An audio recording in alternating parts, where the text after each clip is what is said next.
Ano pang masasabi natin? Sino yung pamasahin ito ba? Dalawa. Hindi, sa inyo lahat. Ito pala. Ano ba dyan? Ang masasabi ko sa aking besi ay palabigay ng gamit kapag meron siya. Hindi siya nakakalimot basta meron siya. Yun nga lang, kapag galit, walang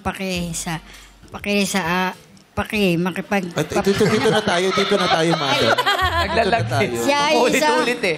Tumalon eh. Siya ay isa sa mga nagpapasyang kaibigan namin. Kengkoy, kapag Zumba, iniiba niya ang step para happy. Oo, nakwento na natin yan. Ito na. Yun nga lang, may pagkakapansin siya sa halimbawa, magkwentuhan kami, sisingit na at kailangan siyang maging bida sa pagkukwento.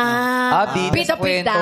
Main Totoo ba yun, Lina? Siyempre ako bida, ako pinag-uusapan nyo, di ako ang bida. Ako ang topic nyo eh. Tama naman. Kaya nga, Eh, siya pala yung topic eh. So, siya ang Ako topic pinagchichismisan eh, nyo. di ako bida. Siya doon topic nyo, so siya ang pinagchichismisan nyo. Oo. Oh. Bakit pinagchichismis? Bakit pinagchichismisan? Masaya siyang kasama. Ha? Masaya siyang kasama. Masaya siya kasama, pero pag wala na siya, pinag-uusapan nyo siya. Ay, hindi.